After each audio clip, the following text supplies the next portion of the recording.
was horribly tortured. His colleagues were horribly tortured, and he was beheaded in Delhi, which is called Gurdwara Sisganj. All his disciples were also died with very horrible atrocities. I will not get into that. And then later on in 1919, Maharaja Ranjit Singh, the Sikh ruler, who conquered a lot of areas in Punjab, in Himachal, today's Himachal, and Jammu Kashmir, and he took over in 1819.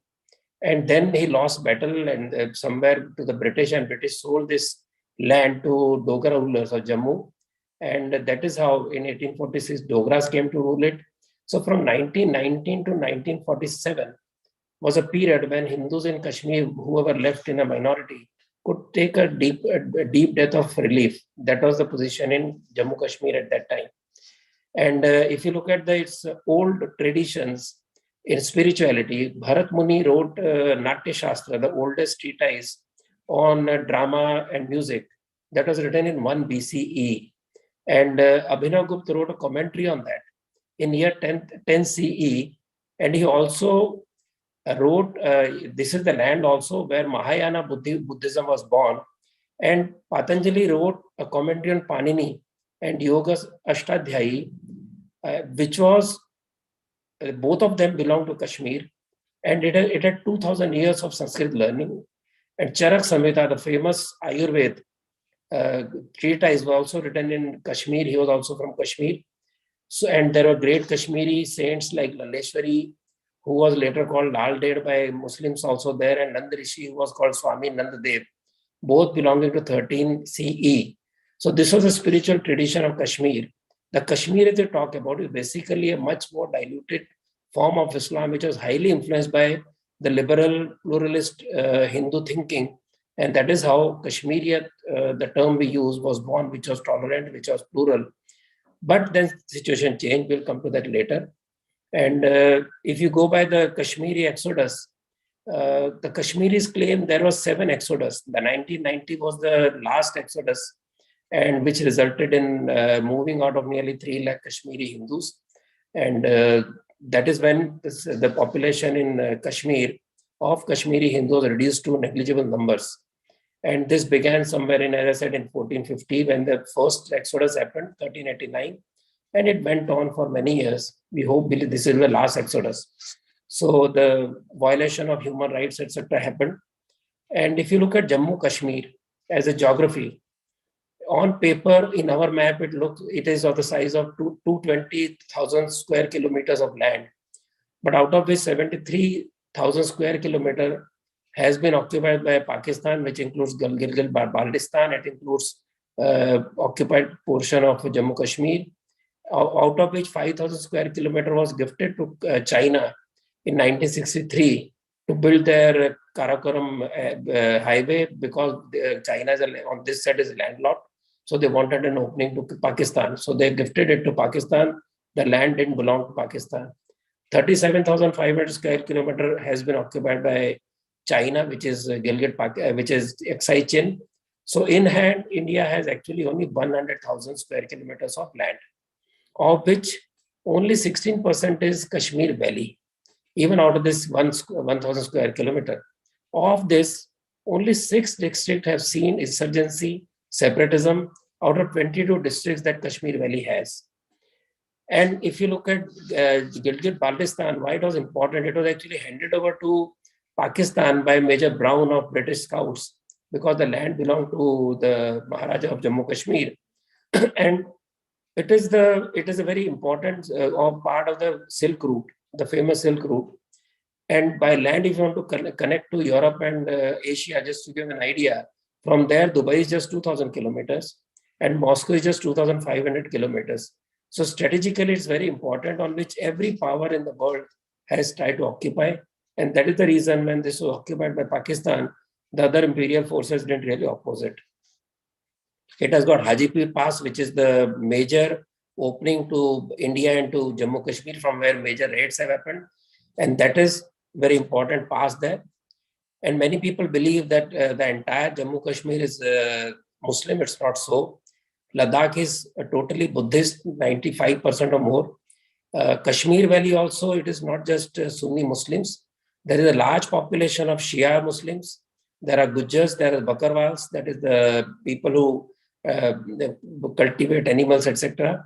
And there is Jammu, which is a Hindu majority. So in all, if you look at Jammu Kashmir, the entire geography and history, it's a very small portion of Kashmir which was having a lot of insurgency. And that was also thanks to the politicians who took full advantage of indecisive approach of the Indian governments. I'll talk about Abdullah family. As you know, Sheikh Abdullah was the patriarch of the politics in Jammu Kashmir. To understand the psychology that was developed in Jammu Kashmir, I'll give an idea that he formed a Muslim conference in 1931. It was the first revolt against the Maharaja, when Kashmiri traders were also, Hindus were also targeted. And that is when many left the Srinagar area. Then in 1937, he met Nehru and Pandit Nehru, and he had a wonderful friendship from that day onwards. In 1939, he converted his party to National Conference because he wanted to sound secular. And then to make him secular, Communist Party people sent two people there who stayed in Jammu Kashmir and tried to change the image of Sheikh Abdullah from a Muslim fanatic to a nationalist or secular politician. And in 1946, Sheikh Abdullah launched Quit Kashmir movement against the king. He was arrested, he was in jail. And that is when Nehru and Gandhiji came to support Sheikh Abdullah. And Nehru came as a lawyer to Kashmir, and he was warned not to enter without permit. He entered. He was sent back. So that insult of Nehru, he always has a grudge against the king. And then in 47, we know there was attack on 22nd October before the partition also completed. And there was a raid by Pakistan, including Qabailis. And Jinnah believed that he will celebrate his next summer in Srinagar. That is the love they had. They called it their major artery for Pakistan, without which Pakistan cannot live. Now, idea behind this was that Pakistan talked of two-nation theory, and India talked of secular country which doesn't believe in religious nationalism. And that is when the Kashmir was given, the Jammu Kashmir was given a special status of Article 370. It is the only law which is temporary in the statute books. Only law. There is no other law in our constitution which talks of temporary status. And further on, if you look at how the separatism increased or how the situation changed, actually it changed somewhere in 1967 when a Kashmiri Pandit woman called Parmeshwari Handu was kidnapped, was never returned, case went to courts, nothing happened. And that is when there was first time a division, kind of mental division between Kashmiri Hindus and Kashmiri Muslims. And actually Kashmir situation worsened in 1975 onwards when Saudi petrodollars came and money came, money was given to erect new mosque. It was distributed to create Salafist movements. There were hardly any madrasas before that. The madrasas which carried Salafi ideas became a mainstream in Kashmir Valley. In fact, some of the Kashmiri militants started wearing short salwars and long coats, long kurtas, which is basically dress of desert because that suits the desert environment. So this particular situation went on to slowly create a radicalized Kashmir Valley. Politicians kept their eyes closed, and this famous Kashmiriyat was slowly beginning to sink. And the attack on Hindus became severe in 1986. I will not know many incidents during that time, but in 1986 the temple attacks began. Not 1990, not after Ayodhya, not after Babri. It began in 1986. To give a rough idea, in 1986 there were 36 temples attacked, arsonized. In 1989, 12. In 1998, in 1991, 5. And in 1992, 24 temples.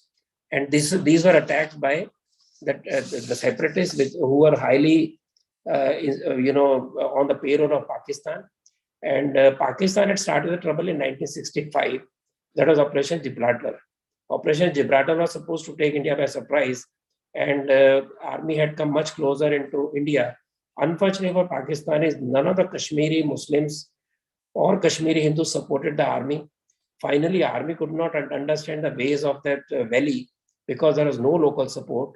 So it shows that Kashmiri Muslims also were very much with the Indian government and Indian nation state, even at that time. And that is when the Pakistani attack flopped, and the 65 Ayub Khan had to face a major threat to his own ruling at that time. And in 1994, Pakistan again presented a resolution in UNH challenging plebiscite issue, etc.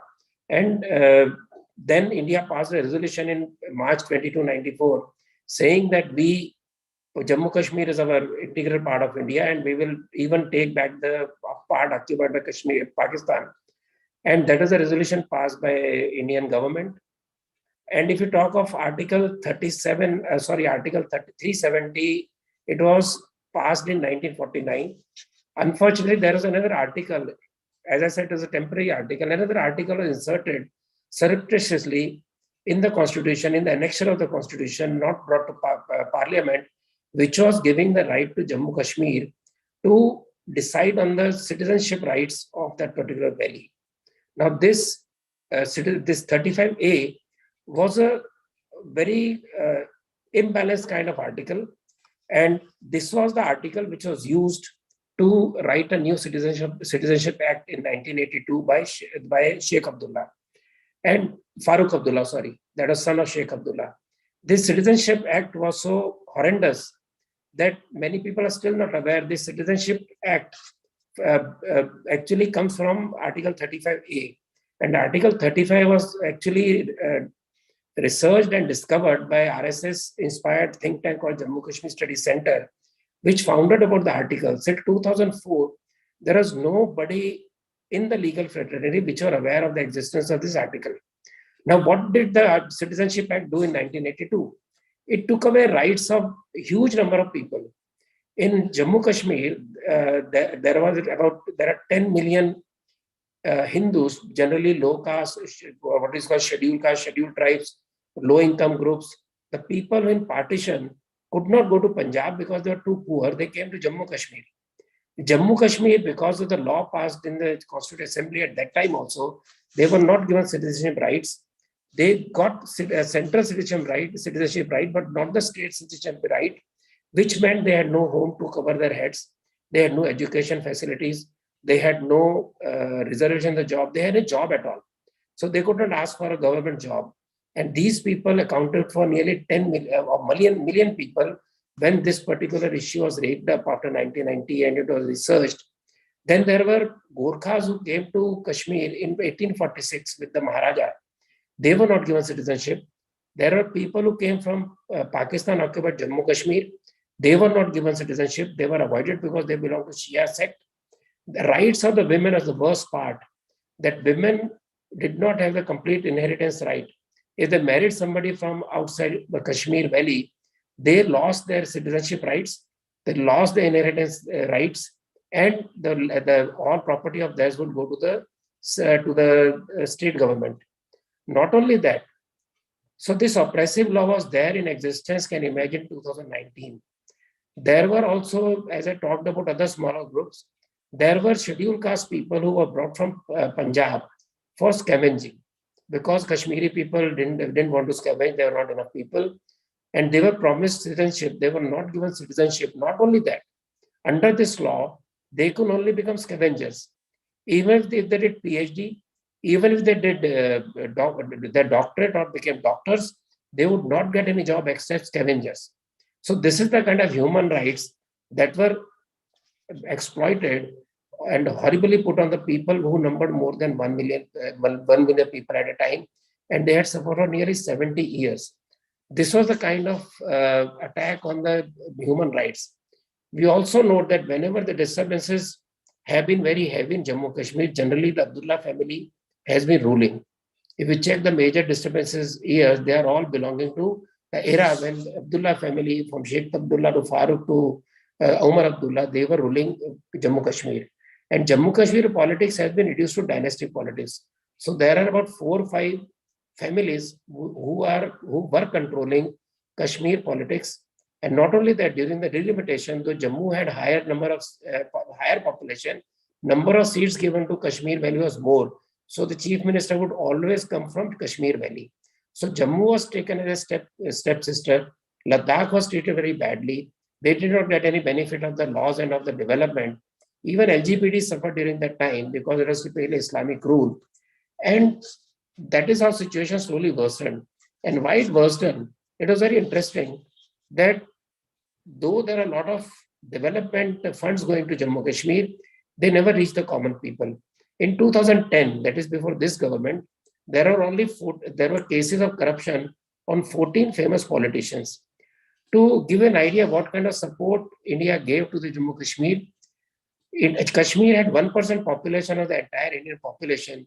It was getting 10% of the central funds for aid. And from 1957 to 62, it had the higher per capita grant as compared to India, which was double than what average Indian people are getting. In fact, UP with 13% population was getting 8.2% of the development funds.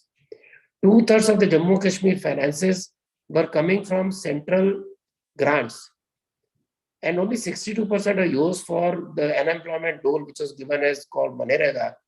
And PM's reconstruction funds, which came in 2004 onwards up to 2011, only half are utilized.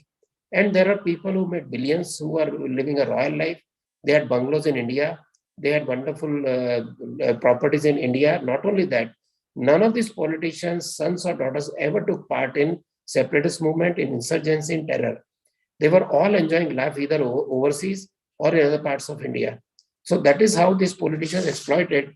And such was the exploitation that local people always felt the anger against the central government without realizing that actually they were the cannon fodder who were being used by these value politicians, and nothing would come to them and everything will be taken by this Daenerys.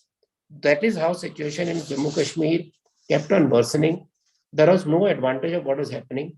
In fact, in 2011, there was an interlocutor group which went to Jammu Kashmir and talked to various people. And unfortunately, they had just one meeting with Jammu. They had no meeting with Ladakh, and they had all the meetings only with the Kashmir Valley. And number of hours to given to those meetings was very low. So they had no idea what is happening in Jammu Kashmir. They had no idea about the culture of Jammu Kashmir. And that interlocutor also, the entire thing flopped. Now that is when, with back and forth that happened, if you look at the number of people killed in the terror attacks, you'll be surprised at the number that India has lost 41,000 people till about 2017. And out of which 14,000 were civilians, 5,000 were security forces, and 22,000 were terrorists. And then if you look at the other figures, how the situation comes today, from 2000 year 2000 to 2021, number of incidents have been slowly decreasing. They have decreased dramatically after this the new bill which nullifies Article 37 and destroys the Article 35A, the very unequitous anti-human rights rights. The death of the civilians has dropped in 2021 to as low as 36. The death of security personnel has dropped down to as much as 45 from very high numbers of hundreds of security personnel. And even the death of the terrorists has reduced during last two periods. It was very heavy in 2019. 2021, it was 232, then 193, and before the 271. So you will find that peace is returning slowly. And now, if you look at it, why the situation is very difficult. In 1990, after the Kashmiri Hindus were thrown out, and there was huge presence of security personnel, there was continuous sabotage by the Kashmir Valley politicians, and situation was pretty bad. At that time, in the curfews and all, Kashmiri youth has never seen any community apart from their own community. That too dominated by Sunnis, not by Shia at all, who were equally persecuted and sidelined. Now, these people from 1990 to this date had not seen Hindus, Jains, Shias, or other smaller communities.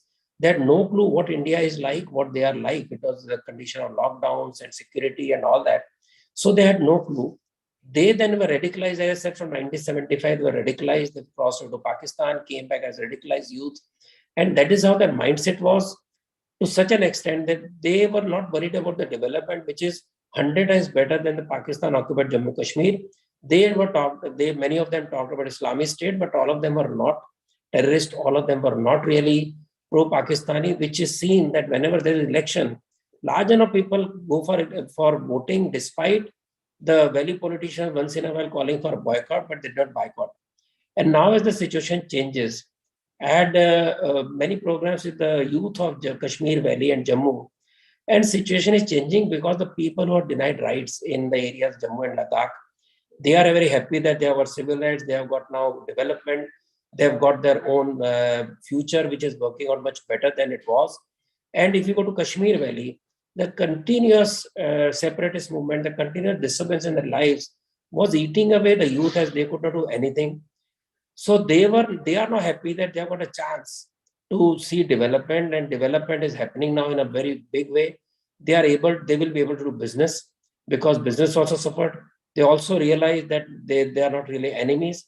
So since last 2 years, for the first time, youth are unfurling the tricolor, youth are unfurling the flags in the center of Srinagar, which are supposed to be the citadel of terrorists, where nobody dare bring up tricolor. If you remember, Mufti said that, once 370 is removed, there will be not one person to carry Indian flag, but slowly across the valley, across the villages, people are unfurling tricolor. They are happily going to schools. They are starting businesses, and they are slowly coming to terms.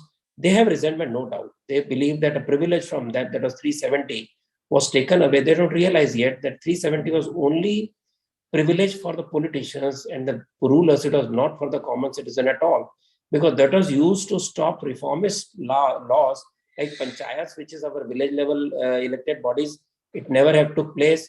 Reservation for deprived classes, scheduled caste, scheduled tribe, they were not given. The bank controls audits were not given. So huge amount of money used to get pilfered from the Jammu Kashmir bank, and there was no audit. Just to give some examples. So when education was not available in proper manner, they had to go out. When none of the benefits reached them, and there was no grassroots level democracy. Now, when grassroots level elections have taken place, people have taken huge amount of risk against the terrorists, stood up for elections, won the elections, and they are ruling at the ground level now.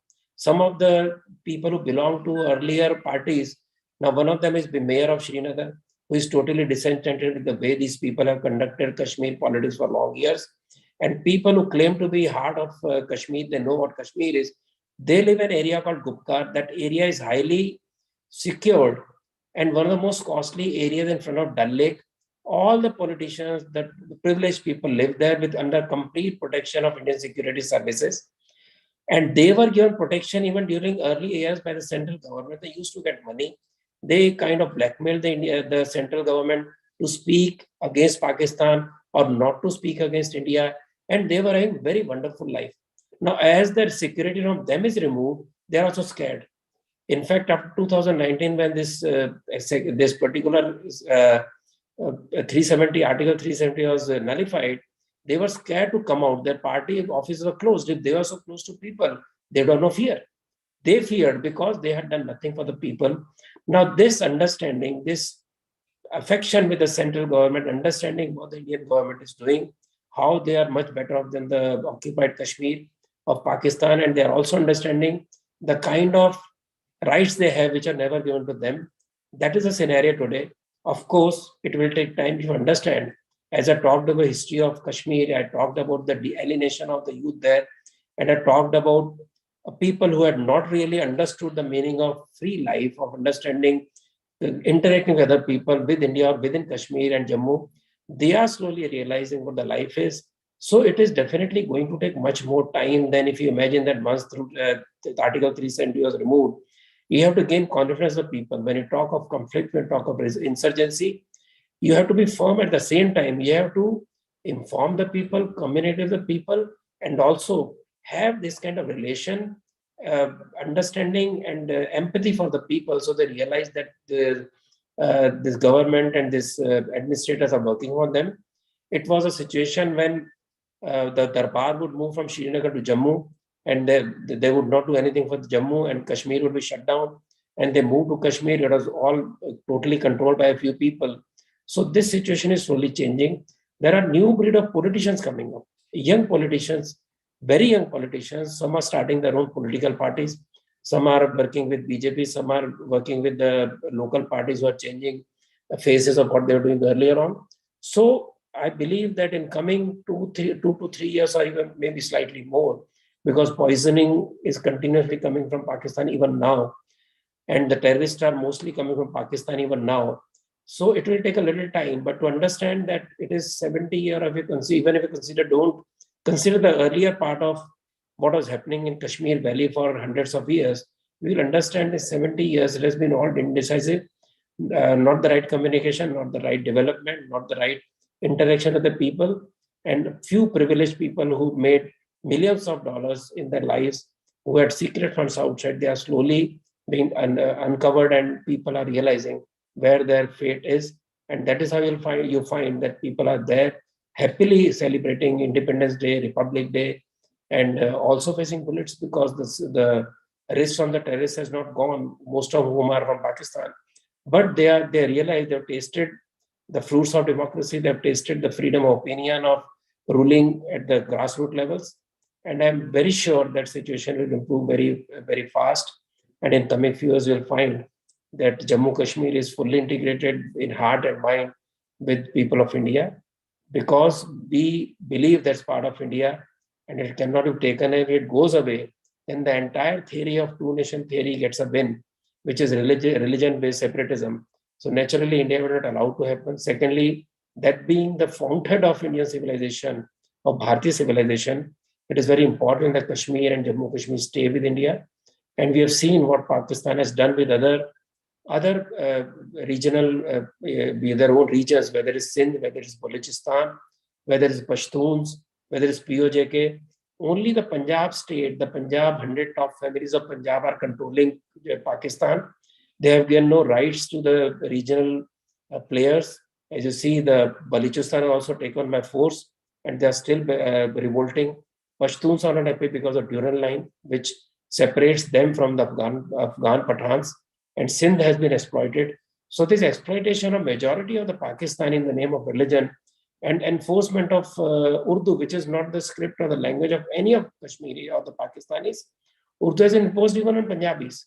So this a small part of Punjab, which is rich because it's the most fertile land which was separated from India, that is where they are ruling the entire, whether it's IS, their administration, whether politics, whether military. Those families are those who are controlling Pakistan, but slowly, as the local people see that they have not been given any part in the governance, any part in development, whatever small happened in Pakistan earlier on, they are disenchanted. The Pakistani state itself is imploding inside. And this is also seen in POJK, where a lot of infiltration from different states have been done into POJK, which they cannot do.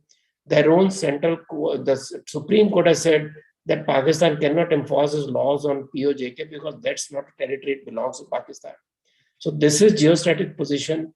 This is Pakistan's condition, and this is India, which has become stronger and stronger.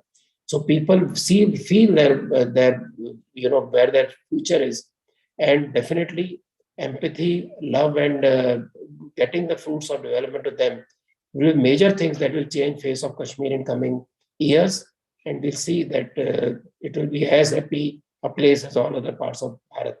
Thank you. Thank you very much, sir. I must share with you with utmost dismay, despite being a student of law and a practicing lawyer before the High Court, I have always been carrying a copy of Constitution Handbook with me, always, until I started whatever in my humble contribution studies towards the subject that we are talking. I was not aware about the Article 35A that you were talking about. Ultimately, I end up Googling it. I print it on a piece of paper that can fit into my handbook, and that's how I have a copy of Article 35A. That is how much the absence, or that is how far that we've gone in separating or keeping the idea of free legal system to everyone a secret in its own way. when Article 35A was hidden from all of us. I know we are holding you up from another set of celebrations that you're looking forward. Just one question, sir, coming towards you. Would it be right to say that with an endeavor to have diversity, equity, and inclusion in place,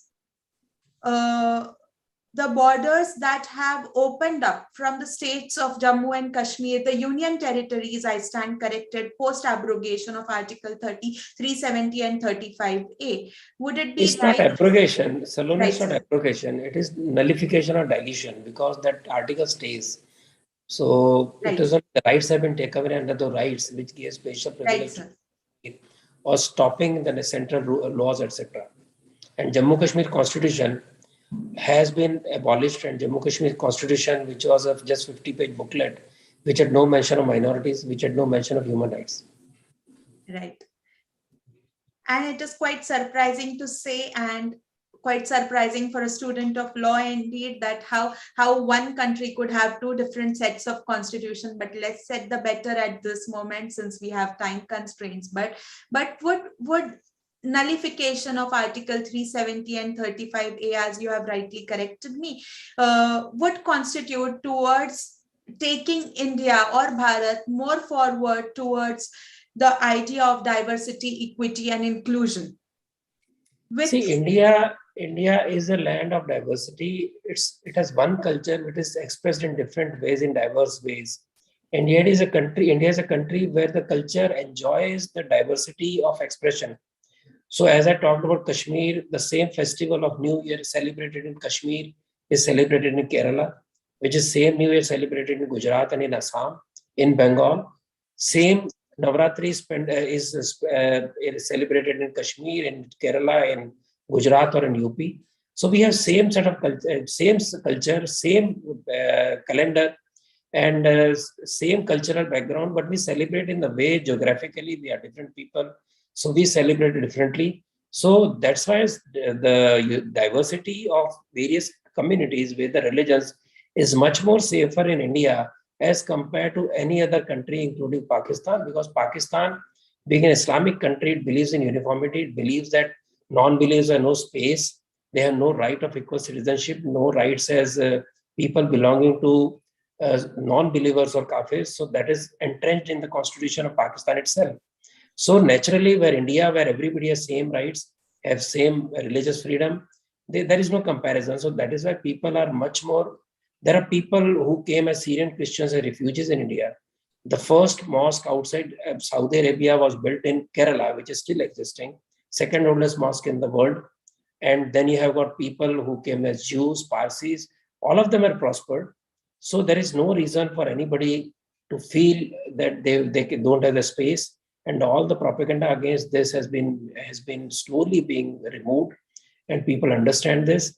And if you see the condition of minorities in Afghanistan, in Pakistan, in Bangladesh, you understand that imposition of intolerant ideologies in the name of religion is not going to allow democracy to prosper, not going to allow diversity to spread its wings and have a life which is full of vibrant colors. Right, sir. Rightly so. We also, thanks to your dialogue, we also went through the idea of a huge human rights, especially women and child rights issue that the nation and the union territory in particular has faced.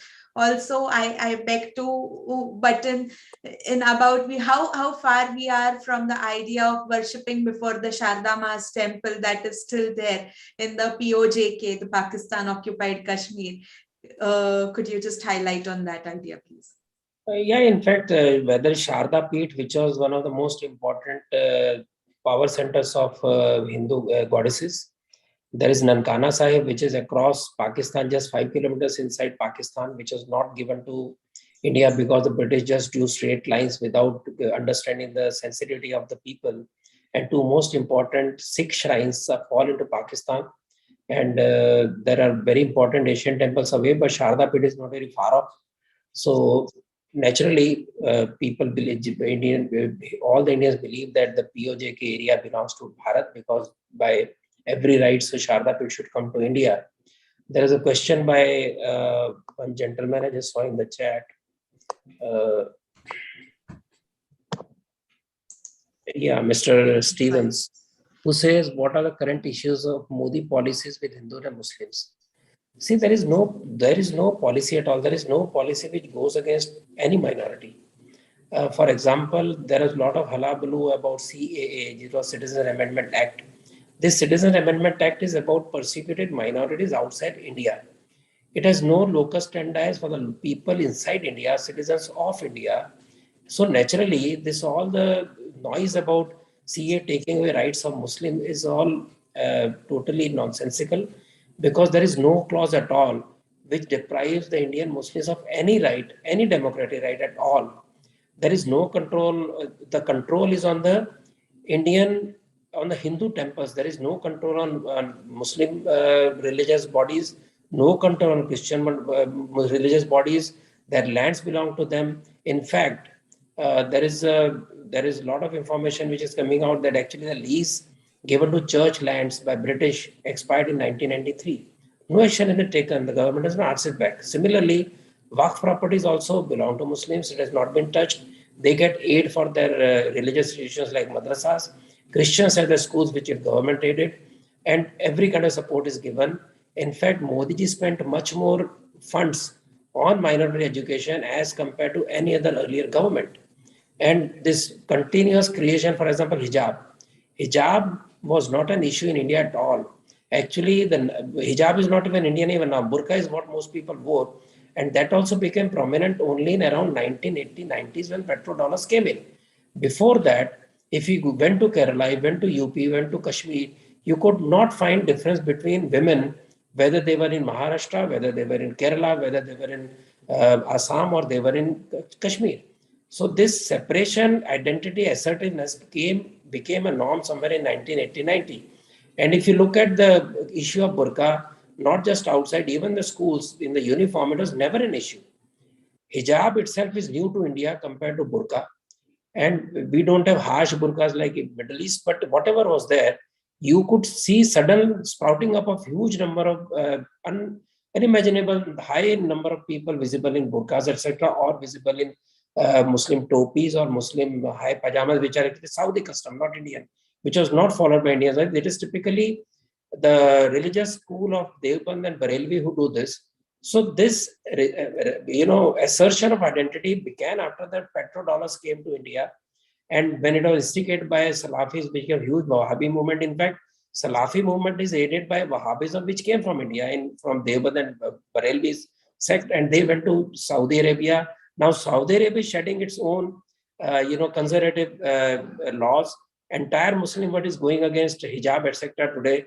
But in our India, the Orthodox Maulvis, the Orthodox leaders of the society don't want women to be free. So new excuses are created. This has nothing to do with Modi, nothing to do with any part of India. It was a rule in that school which has been followed at least for last 10 years. They have released the photographs. And it is a signed form that women signed, girls signed. And suddenly when a school opens after COVID, you start an agitation. So now it has gone to court. Court has given a ruling today where they say you can cover the head, but there's no space of hijab, etc., which goes against the school uniform. Tomorrow somebody will say, I want to wear a hijab in military uniform or in police or anywhere else. So when you talk of secular country, especially when we claim to be secular country, in the public spaces, when you've got discipline, everybody's follow discipline. It is not against anybody. Nobody's stopping women. Nobody's stopping Muslims from following their customs, their religions, or any of the practices. But just like you have a problem in Europe where people want to sit on the roads to do namaz, which is not required, you cannot do namaz on road in Islamic countries, also in the jail. But here we assert ourselves and say we'll do this and we'll occupy the public spaces. Loudspeaker not allowed in Saudi Arabia and Middle East countries, but we have loudspeakers. So there is no stopping any kind of atrocity, no kind of control of any minority. And these are canards created by a small network of left Islamist axis, which is happening in world over, also in India. So otherwise, from Modi ji's side, he has given much more support to minorities if you look at the central finances than anybody else. Thank you, Jean, for that question. I think she has yet another question asking about your idea of Dr. Vandana Shiva as she spoke about the possibility See, of civil war? I have not seen Dr. Vandana Shiva's, uh, opinion about civil war in India. But if you look at her otherwise, because she's basically a scientist, she's basically environmentalist, but she may have spoken about it.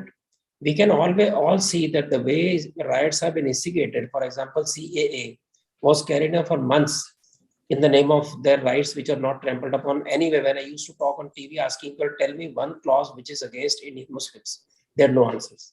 And this CA was also as per in line with Nehru Liaquat Pact of 1950, as per Gandhiji's assurance of people who left behind in the other Muslim Islamic states, not of their own fault. As I talked about, 1 million people from the refugees got stuck in Jammu Kashmir. And one interesting fact, that same people from same city, Lalpur, who came to Punjab via Punjab, two of them became Prime Minister of India. I.K. Gujral was a refugee from Sialkot.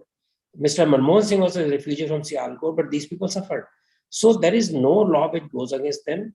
So to claim that that there is an iniquity, this urge to flex muscles to create instigate riots has been urge of this small band of Muslim leaders who are instigating it in the name of religious freedom, etc., which is not stopped.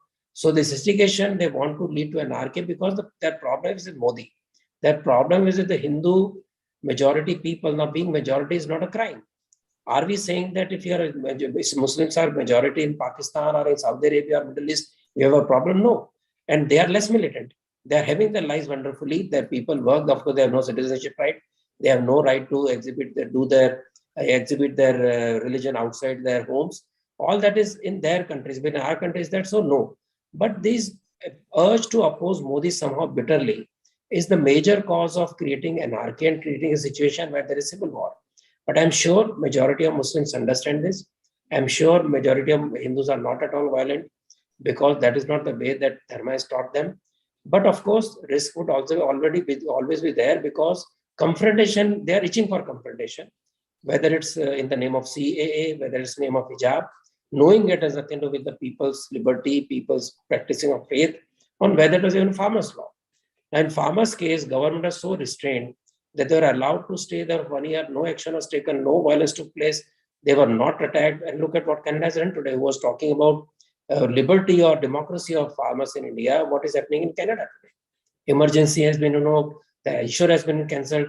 So basically, India is being targeted because the rise of India does not suit any capitalist country, any communist country, which is typically of any global competition that is taking place. Now, India has risen in ranks in GDP, it has risen rank in health parameters, it is helping various other countries to look at India, which was able to cobble together a global alliance for solar power in the shortest possible time to fight global warming. Which other country has done so much? It has crossed all the targets set by it to control global warming, to put in non-fossil fuel power, etc. So there is strength of India, but somehow many people don't like it. So there are international cartels who are against it. When there is health crisis in USA, nobody speaks of it. But when there is health crisis in India, it becomes a poor man's country. So this bias, the racist way of looking at India has somehow survived in a small pocket. Then there is leftists who want anarchy anywhere, new left, anywhere in the world. They oppose families, they oppose family, institution, family, society, husband-wife relationships. Thus, creating anarchy at every level to attack the fault lines at every level is the job of new left. It's the job of people who are aligned with the most extreme Islamist groups. They are not aligning with the modern Muslims who want reform in the religion. They are not happy with the countries who are diluting the stance of radical Islamism, going back to reformist moves, and they want to stick to the 7th century Islam only in India. And they are the ones who are instigating these people because they have the intellect. And this is what is creating effort to create anarchy. I'm sure it will not succeed. And this will last as long as in 2024 till Modi wins again. Till that time, they'll try to keep on creating anarchies, scaring people of both the communities that their life is not safe. We have least number of riots in India after this government came. We had least number of large riots, which are typically happening earlier on. And situation is, the economic growth is there. And if you look at the situation in COVID, India has recovered much better than all other countries put together. Number one today in the growth path. It has supported the poorest of the poor. 80 crore, that is 800 million people, are given free ration for 20 months. They've got all kind of grants given. So this revival of India, which is better than any other country today, is also rallying up people, and I'm sure they'll be defeated. But as far as India is concerned, it will remain not the liberal, the way left define it, what they decided liberal, what others think is not liberal at all. So liberalism is not confined to a few groups who believe they have the right to knowledge, they have right to truth. All other people are stupid, they have no knowledge, they have no understanding. That kind of liberalism I'm talking of genuine liberalism, which is part of Hindu psyche, which is part of Bharatiya psyche, where we have let people have plural views. Ekam Sat Bahuda Vadanti, that one truth, there are various ways, and I respect your views, you respect my views. That particular philosophy will ultimately survive and thrive in Bharat. Thank you, Jean. With that questions, we're really grateful. And we have another friend, Dr. Anne. She is asking a question. She is firstly thanking you, Dr. Sharda. I know you're running out of time. We promise this is going to be a last question, and we wind up. We have so many people saying that they had never heard of the facts that you have uncovered or unearthed for us right now, and we must insist with your prolific penmanship that you must also write a book on uncovering the truths about Jammu and Kashmir. My new book has a whole section. My new book has 3 books within it. One is Jammu Kashmir, one is Punjab, one is Northeast, and it has just been released by Garuda. It is called Conflict Resolution the RSS Way. So you'll find it has references from all over. It is not just RSS book. RSS resolutions are just 1/3. Other 2/3 is references from people, public opinion makers, media, books. So you'll get a fair idea of these regions also. That would be really wonderful. And Anne has a question about, does Mr. Modi hear from other heads of state on the revocation of autonomy and potential for restoration of autonomy? A very, very... India basically is a nation, as I said, which was defined as union of states, but which is a union which cannot be broken. There is no right for any state to break away. Kashmir was given temporary resolution of Article 370 because of its peculiar situation, because it had undergone a war. The situation, then for some reasons, strange reasons, our government went to United Nations Security Council. So the indecisiveness of the situation at that time led to Article 370. It was not the condition for accession of Jammu Kashmir with India. The accession was just like every other treaty with every other princely state. Every princely state had to ratify this particular merger, and every state did it. Even Jammu Kashmir Assembly, which was Constituent Assembly, also passed a resolution accepting the accession.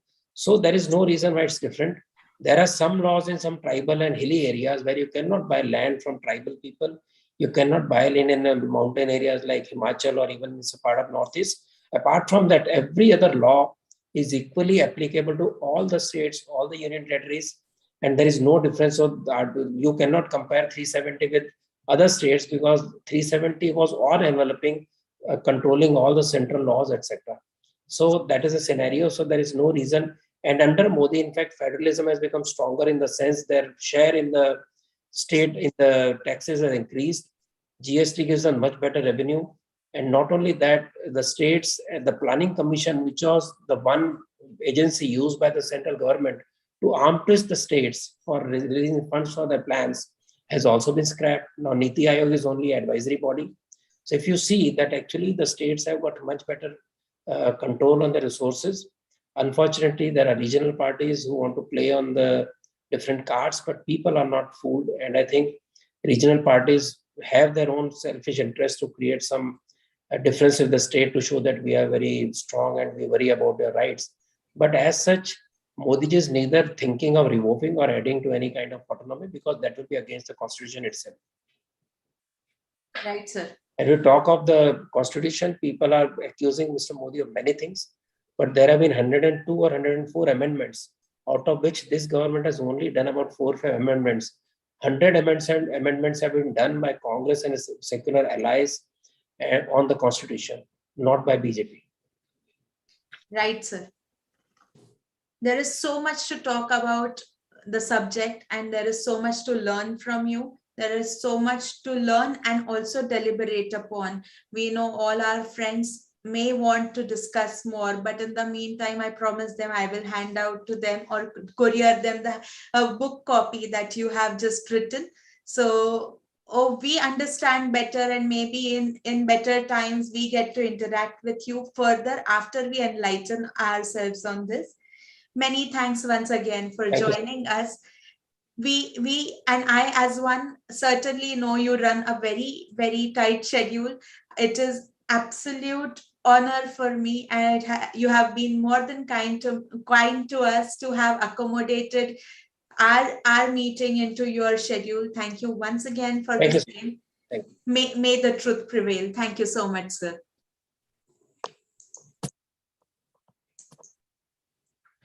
With that, thank you, everyone. We have had an interesting discussion. I know since Dr. Sharda